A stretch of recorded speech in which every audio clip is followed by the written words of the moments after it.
So I appreciate this particular platform. Toda Rabah. And I appreciate you. So, just looking at the Middle Netre, the hieroglyphs for a moment, you see the crown. The crown as a consonant is the letter N. This symbol here can be a D or a T.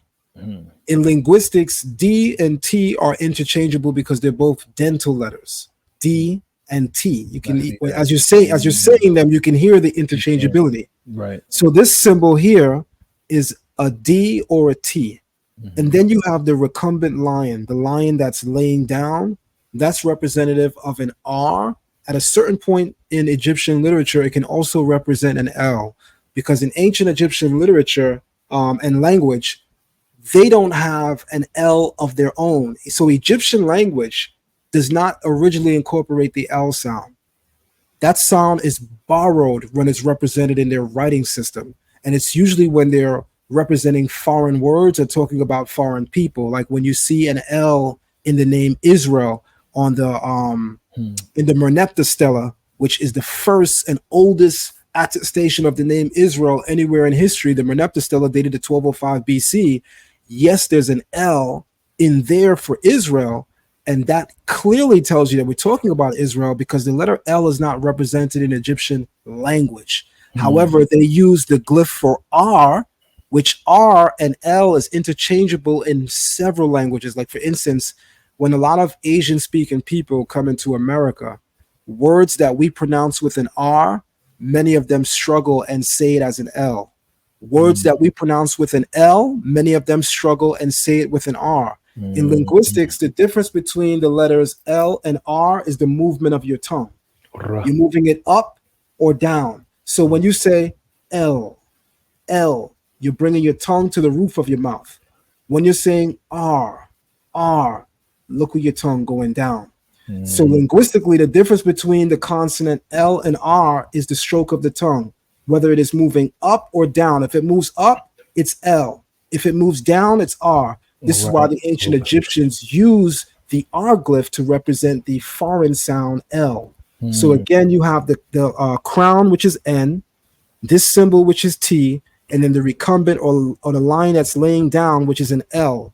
So, which is an R here, So together, this says netter, right? Netter. And then you have the glyph here, which is representative of how do we classify this? This glyph is a language classifier, right? So this glyph right here denotes stern judgment, as the person is holding almost like a staff-like individual, a staff-like instrument in his hand, an instrument of force and power, like something that he can beat you with, right? This is a language classifier in the ancient Egyptian tongue. This is referred to in the hieroglyphs as a determinative. A determinative is a language classifier. For instance, the snake that you see here, can you see my arrow on the snake? Yes. This is also how you spell netter. One of the beautiful things about hieroglyphs, whereas in Hebrew, if you don't spell a Hebrew word the way it is to be spelled, that's no longer that Hebrew word. Middle Netre is vastly different. Hieroglyphs are vastly different. You could take any glyph of the same consonant, but of the same phonetic, the same sound, albeit a different consonant, to still spell out that name. So the flag means netter on its own. On its own. And when it's like that, it's also serving as a determinative. Or the flag can be the consonant N, and that's its purpose here. So here it says N, the bread loaf is a T, the mouth glyph is an R, and that's a T. So this is netteret. That's a female. That's the goddess. Like Hebrew, the T at the end in Hebrew consonants denote the feminine, right? And this is also why, remember, when two languages are related, right, truly related, is because they have the same grammatical and syntactical structure. Remember that. So in Hebrew, the T sound feminizes as a suffix Hebrew nouns.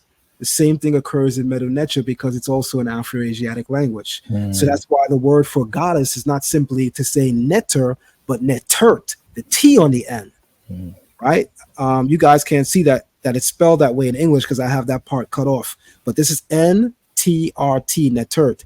Now, the determinative is a snake, because the snake, like the snake in the garden, has divine qualities. What's even more interesting about that, remember, it's the upright snake in the garden that's speaking and has divine qualities, right? So again, the term netter literally shows you that it means strength of force. Now watch this. Look at that Hebrew word right there.